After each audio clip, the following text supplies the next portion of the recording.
7 मई 2025 को पहलगाम में धर्म पूछकर 26 बेगुनाह लोगों की हत्या करने वाले आतंकी जब पाकिस्तान की जमीन पर अपने ठिकानों में आराम से सो रहे थे, तब उन्हें बिल्कुल अंदाजा नहीं था कि ये रात उनके लिए आखिरी साबित होने वाली है। रात लगभग 1:05 से 1:30 के बीच पाकिस्तान के सियालकोट, मुरीद के और बहावलपुर और साथ ही पोके के मुजफ्फराबाद, कोटली और भिंबर में मौजूद आतंकी ठिकानों पर एक साथ हमला किया गया। लश्कर-ए-तैयबा, जैश-ए-मोहम्मद और हिजबुल मुजाहिदीन के कुल 9 ठिकानों पर 24 मिसाइलें और कई बम गिराए गए। रात के सन्नाटे में चारों तरफ धुएं का गुबार फैल गया और कुछ ही मिनटों में आतंक के ये सभी अड्डे पूरी तरह तबाह हो गए। ये कार्रवाई भारत की तरफ से उन आतंकियों और उनके हैंडलर्स के खिलाफ थी जो पाकिस्तान में छिपकर भारत में मासूम लोगों को मारते रहे। इस मिशन को ऑपरेशन सिंदूर नाम दिया गया। ये उन माओं और बहनों के दर्द का जवाब था जिनकी आंखों के सामने पहलगाम में उनके परिवार उजाड़ दिए गए थे। ऑपरेशन सिंदूर को आतंकवाद के खिलाफ भारत की अब तक की सबसे बड़ी मिलिट्री एक्शन माना जा रहा है। पहली बार भारत ने इंटरनेशनल बॉर्डर से करीब 100 किलोमीटर अंदर जाकर आतंकी ठिकानों को निशाना बनाया। इस ऑपरेशन में 100 से ज्यादा आतंकियों के मारे जाने की जानकारी सामने आई। इनमें जैश-ए-मोहम्मद के चीफ मसूद अजहर के परिवार के 10 लोग और उसके 4 करीबी एसोसिएट्स शामिल थे। ये हमला इतना जोरदार था कि सैकड़ों बेगुनाह लोगों की मौत का जिम्मेदार मसूद अजहर खुद टूट गया और ये कहते हुए सुना गया कि काश वो भी इस हमले में मारा गया होता। अब सवाल ये था कि भारत ने पाकिस्तान के अंदर इतना बड़ा ऑपरेशन कैसे किया, इसकी प्लानिंग कैसे हुई और इसके बाद हालात कैसे बदले। आतंकी ठिकाने तबाह होने के बाद पाकिस्तान ने घबराकर भारत के सिविलियन एरियाज और मिलिट्री साइट्स को नुकसान पहुंचाने की कोशिश की, लेकिन वो इसमें पूरी तरह नाकाम रहा। इसके जवाब में इंडियन आर्म्ड फोर्सेज ने पाकिस्तान के 11 एयरबेस पर कड़ी कार्रवाई की। इससे पाकिस्तान को भारी नुकसान हुआ और उसे पीछे हटने पर मजबूर होना पड़ा। पहलगाम हमले को अंजाम देने वाले 4 आतंकी हमले के बाद जंगलों में भाग गए, लेकिन भारत ने साफ कहा कि इस हमले के जिम्मेदार लोगों और इसकी साजिश रचने वालों को उनकी सोच से भी बड़ी सजा दी जाए। भारत ने यह भी साफ किया कि ये एक बेहद प्रिसाइज और जॉइंट मिलिट्री ऑपरेशन था जिसमें पाकिस्तान और पाकिस्तान ऑक्युपाइड जम्मू एंड कश्मीर में मौजूद 9 बड़े टेरर कैंप्स को निशाना बनाया गया। इसका मकसद सिर्फ पहलगाम हमले के विक्टिम्स को जस्टिस दिलाना था। हमले के बाद पाकिस्तान की ओर से रात के अंधेरे में ड्रोन्स भेजे गए, लेकिन इंडियन आर्मी ने तुरंत एक्शन लेते हुए करीब 50 ड्रोन्स को हवा में ही नष्ट कर दिया। इसके साथ ही देशवासियों को भरोसा दिलाया गया कि मातृभूमि पर किसी भी तरह का हमला सफल नहीं होने दिया जाएगा। इसी दौरान लाहौर में मौजूद पाकिस्तान का एयर डिफेंस रेडर और डिफेंस सिस्टम भी इंडियन फोर्सेस की कार्रवाई में पूरी तरह न्यूट्रलाइज कर दिया गया।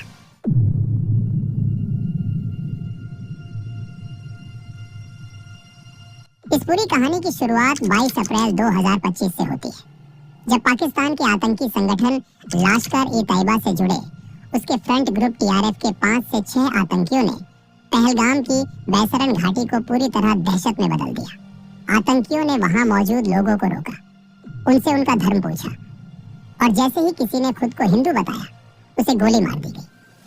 वो यही नहीं रुकी। आतंकियों ने पुरुषों से उनकी धार्मिक पहचान साबित करने के लिए कलमा पढ़ने को कहा। जो लोग कलमा नहीं पढ़ पाए, उन्हें बेरहमी से मार दिया गया। इस तरह सिर्फ धर्म के आधार पर 26 बेगुनाह पुरुषों की जान ले ली गई। ये पाकिस्तान की तरफ से कराया गया कोई पहला आतंकी हमला नहीं था। पिछले 2-3 दशकों में पाकिस्तान स्पॉन्सर्ड टेररिज्म के तहत 2001 parliament attack, 26/11 Mumbai attack, Pathankot, Uri और पुलवामा जैसे कई बड़े हमले भारत में कराए जा चुके हैं। साल 2024 में भी जम्मू कश्मीर के सोनमार्ग, गुलमर्ग और रियासी में हमले हुए थे, लेकिन पहलगाम का हमला इन सब से अलग था। इस बार आतंकियों ने इंसानियत की हर सीमा पार कर दी थी। धर्म के आधार पर की गई इन हत्याओं ने भारत की सहन शक्ति की हद भी पार कर दी। वहीं दूसरी तरफ पाकिस्तान ने हमेशा की तरह वही पुराना खेल शुरू कर दिया। कभी उसने पहलगाम हमले में शामिल आतंकियों को फ्रीडम फाइटर्स बताया, तो कभी भारत पर ही आरोप लगाने लगा। इस बार भारत सरकार ने पाकिस्तान से सिर्फ बयानबाजी करने के बजाय ठोस कदम उठाने का फैसला किया।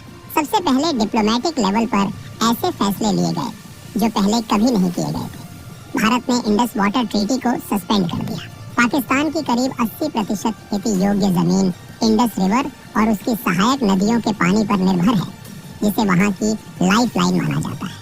भारत के पास अब ये अधिकार था कि वो इन नदियों के पानी को रोके या बिना किसी वार्निंग के एक साथ पानी छोड़े। इससे पाकिस्तान को कभी सूखे और कभी बाढ़ जैसी स्थिति का सामना करना पड़ सकता है। इसके अलावा अटारी चेक पोस्ट को बंद किया गया, SVES वीजा रद्द किए गए और पाकिस्तान के खिलाफ 4 और सख्त फैसले लिए गए। पाकिस्तान के सेलिब्रिटीज, क्रिकेटर, मीडिया हाउस और सरकार से जुड़े सोशल मीडिया अकाउंट्स को इंडिया में बैन कर दिया गया। OTT प्लेटफॉर्म से भी सभी पाकिस्तानी फिल्में, शोज और सॉन्ग्स हटाने का आदेश दिया गया। इस बार भारत साफ तौर पर पाकिस्तान के आतंकवाद पर हमेशा के लिए फुल स्टॉप लगाना चाहता था। इसलिए एक तरफ जहां पाकिस्तान को इंटरनेशनल लेवल पर आइसोलेट करने के लिए डिप्लोमेटिक स्टेप्स उठाए जा रहे थे, वहीं दूसरी तरफ आतंकियों के खिलाफ मिलिट्री ऑपरेशन की प्लानिंग को लेकर हाई लेवल मीटिंग्स लगातार चल रही। प्रधानमंत्री नरेंद्र मोदी पहले ही बिहार की एक जनसभा में साफ शब्दों में कह चुके थे कि इस हमले में शामिल आतंकियों और इसकी प्लानिंग करने वालों को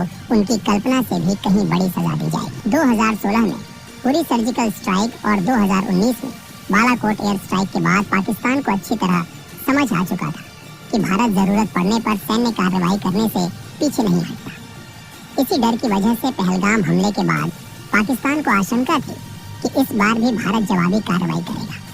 इसी बीच वो LOC पर लगातार फायरिंग करके माहौल बिगाड़ने की कोशिश करने लगा।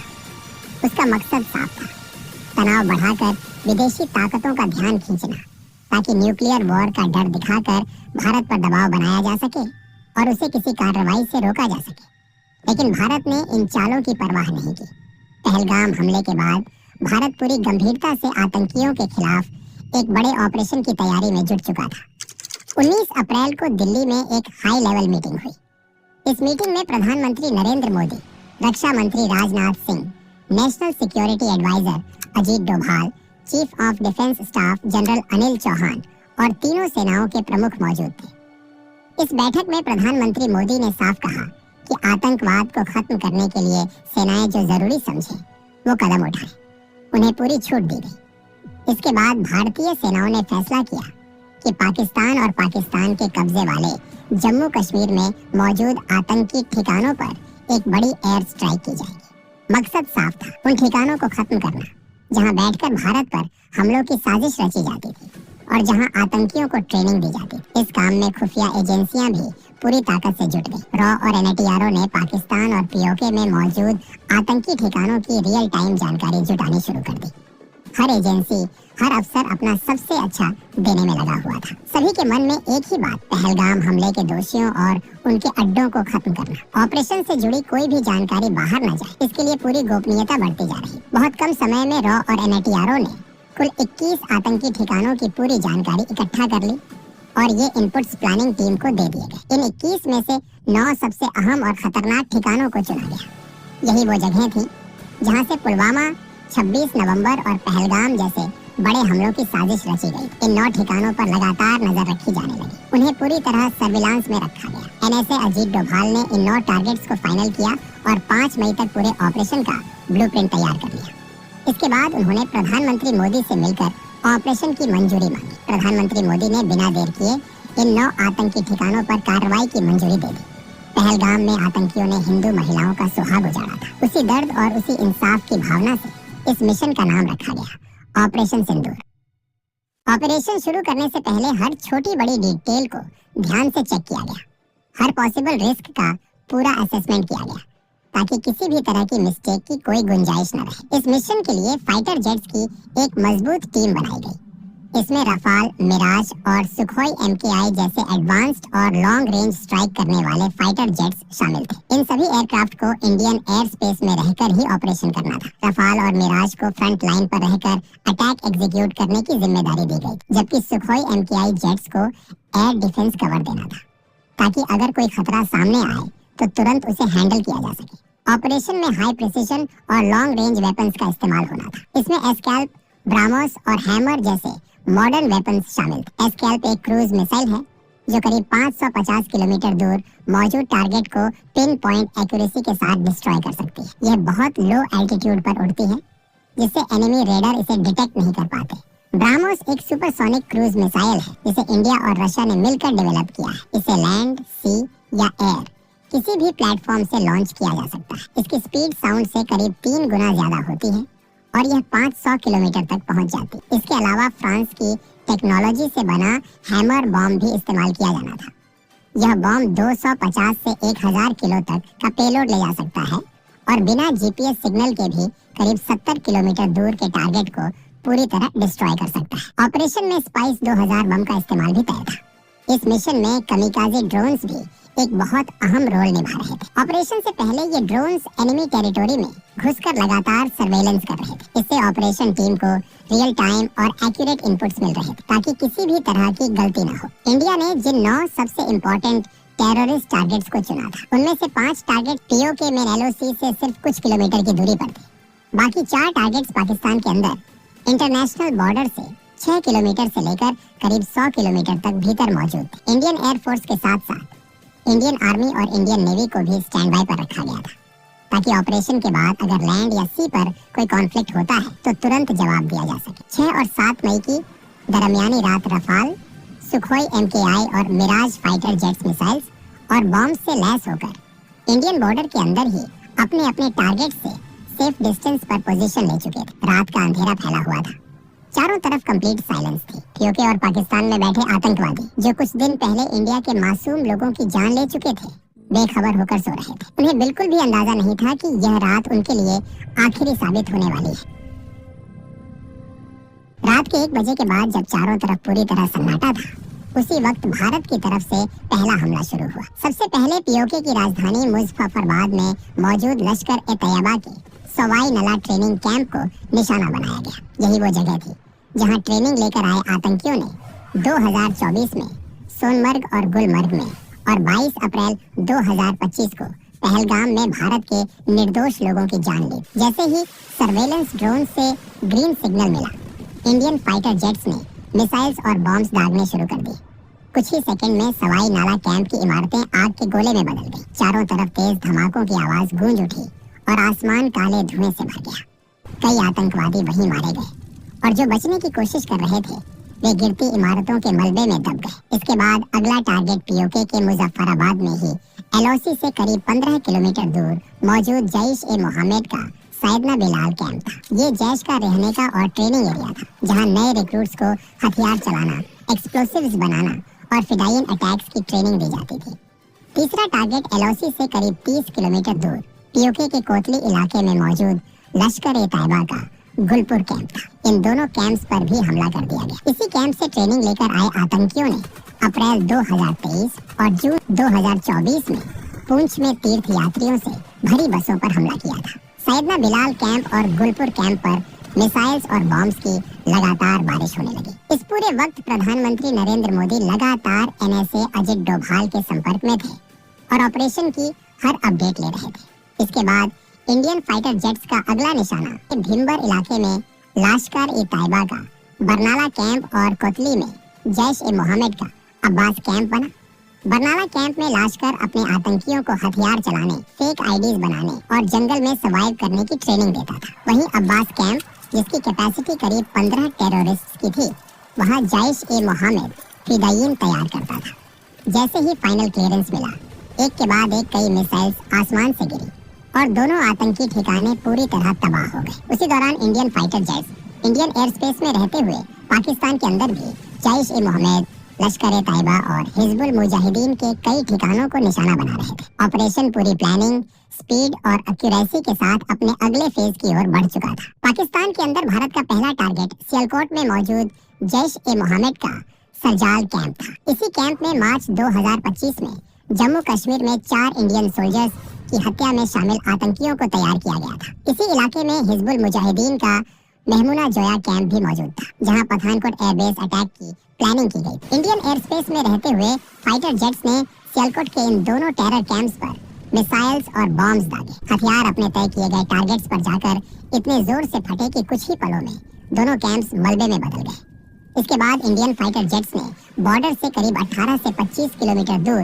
मुरीदके में मौजूद लश्कर-ए-तैयबा के सबसे बड़े अड्डे मरकाजी तैयबा कैंप को निशाना बनाया। ये वही जगह थी जहां 1990 से आतंक की जड़ें मजबूत की जा रही थी। यहीं 2008 के मुंबई अटैक के लिए अजमल कसाब और उसके साथियों को ट्रेनिंग दी गई थी। डेविड हेडली और तहावुर राणा जैसे कॉन्स्पिरेटर्स को भी यहीं तैयार किया गया था। जब इस कैंप के एग्जैक्ट कोऑर्डिनेट्स सामने आए तो ऑपरेशन से जुड़े जवानों के अंदर सालों से जमा गुस्सा और दर्द और ज्यादा तेज हो गया। ये सिर्फ एक टारगेट नहीं था, बल्कि उन लोगों का ठिकाना था जिन्होंने पूरे देश को दहला दिया था।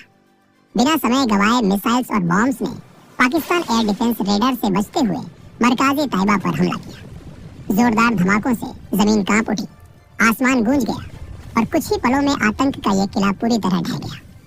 इन हमलों के साथ भारत पाकिस्तान में चल रहे 8 बड़े आतंकी ठिकानों को खत्म कर चुका था, लेकिन अभी एक सबसे बड़ा और खतरनाक अड्डा बाकी था। ये जैश ए मोहम्मद का मेन स्ट्रॉन्ग होल्ड था, जो बॉर्डर से करीब 100 किलोमीटर दूर पाकिस्तान के पंजाब प्रांत के बहावलपुर में मौजूद था। इस कैंप का नाम था मरकाज सुभान अल्लाह, जो जैश ए मोहम्मद का हेडक्वार्टर था। यही वो जगह थी जहां जैश का चीफ मौलाना मसूद आजहर पैदा हुआ था और यहीं से उसने अपने टेरर ऑर्गेनाइजेशन की नींव रखी थी। इसी ठिकाने से 2001 parliament attack, Jammu Kashmir assembly attack, 2016 Pathankot airbase attack और 2019 पुलवामा अटैक की प्लानिंग की गई थी। इन हमलों में मारे गए लोगों को सच्ची श्रद्धांजलि देने के लिए इंडिया ने इस टेरर हब पर ब्राह्मोस मिसाइल दागी। कुछ ही मिनटों में जैश के हेडक्वार्टर की इमारतें पूरी तरह तबाह हो गई। इस हमले में मसूद अजहर के कई रिश्तेदार और जैश के टॉप कमांडर्स मारे गए। रात करीब 1:05 पर शुरू हुआ यह ऑपरेशन सिर्फ 25 मिनट में खत्म हो गया। इस दौरान आतंक के कुल 9 बड़े ठिकाने पूरी तरह नष्ट कर दिए गए और 100 से ज्यादा आतंकवादी मारे गए। इस ऑपरेशन में मसूद अजहर का भाई और इंडियन एयरलाइंस IC 814 हाईजैकिंग का मास्टरमाइंड अब्दुल रऊफ अजहर भी मारा गया। इसके अलावा उसके 2 साले और जैश के सीनियर कमांडर्स मोहम्मद यूसुफ अजहर और हफीज मोहम्मद जमील भी इस हमले में ढेर हो गए। इसके अलावा लश्कर ए तैयबा के 2 बड़े कमांडर खालिद और मुदस्सर खादियान खास भी मारे गए। भारत के ऑपरेशन सिंदूर का असर इतना गहरा था कि मसूद अजहर पूरी तरह टूट गया। इस हमले में उसके 10 रिश्तेदार और 4 करीबी लोग मारे गए। हालात ऐसे हो गए कि उसने ये तक कह दिया कि काश वो भी उनके साथ मारा गया होता। इस पूरे घटनाक्रम में एक खास बात ये रही कि भारत के ऑपरेशन से करीब 3 घंटे पहले पाकिस्तानी वायुसेना ने सोशल मीडिया प्लेटफॉर्म X पर भारत का मजाक उड़ाते हुए एक पोस्ट डाली थी। उसमें लिखा था, शांति से सो जाओ क्योंकि PF जाग रही है। लेकिन इसके 3 घंटे बाद ही भारत ने पाकिस्तान के आतंकी ठिकानों पर हमला कर उन्हें पूरी तरह तबाह कर दिया और पाकिस्तान को असली मायनों में जगा दिया। ऑपरेशन की सफलता के कुछ ही घंटों बाद 7 मई की दोपहर को भारत सरकार ने एक प्रेस कॉन्फ्रेंस की। इस मंच पर फॉरेन सेक्रेटरी विक्रम मिस्री, भारतीय वायुसेना की विंग कमांडर व्योमिका सिंह और भारतीय सेना की कर्नल सोफिया कुरैशी मौजूद थी। ये कोई सामान्य प्रेस कॉन्फ्रेंस नहीं थी, बल्कि आतंकवाद के खिलाफ भारत का एक मजबूत और प्रतीकात्मक संदेश था। ये संदेश उन आतंकियों के लिए था जिन्होंने पहलगाम में लोगों से उनका धर्म पूछकर उन्हें मारा था और उनकी महिलाओं से कहा था कि जाकर सरकार को बता देना। उसी सोच को जवाब देने के लिए एक हिंदू और एक मुस्लिम महिला अधिकारी को सामने लाया गया। इससे भारत ने साफ दिखा दिया कि वो धर्म के आधार पर बंटा हुआ देश नहीं है, बल्कि एकजुट राष्ट्र है।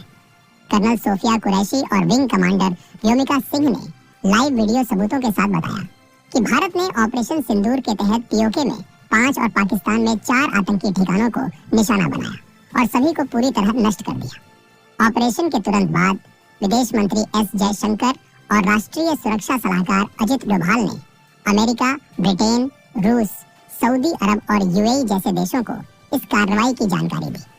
दुनिया के कई बड़े देशों ने भारत की इस कार्रवाई को आतंकवाद के खिलाफ जरूरी कदम बताया। सबसे अहम बात ये रही कि इस बार भारत की विपक्षी पार्टियों ने भी कोई सवाल नहीं उठाया। सभी ने सेना की सराहना की, सरकार का समर्थन किया और आतंकवाद के खिलाफ देश की एकजुटता दिखाई।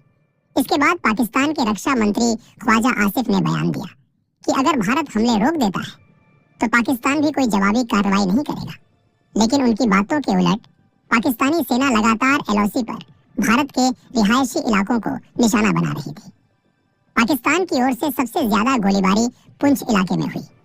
इस फायरिंग में 12 बेगुनाह लोगों की मौत हो गई, जिनमें 4 छोटे बच्चे भी शामिल थे। इसी हमले में भारतीय सेना के लांस नायक दिनेश कुमार भी शहीद हो गए। इतना ही नहीं, पाकिस्तान यही नहीं रुका, उसने भारत के खिलाफ एक बड़े सैन्य हमले की भी कोशिश की। 7 और 8 मई की रात के बीच पाकिस्तान ने जम्मू कश्मीर, पंजाब और गुजरात के करीब 15 शहरों में स्थित भारतीय सैन्य ठिकानों, आम नागरिक इलाकों और धार्मिक स्थलों को ड्रोन और मिसाइलों से निशाना बनाने का प्रयास किया। लेकिन भारत पहले से ही पाकिस्तान की मंशा को समझ चुका था और पूरी तरह सतर्क था।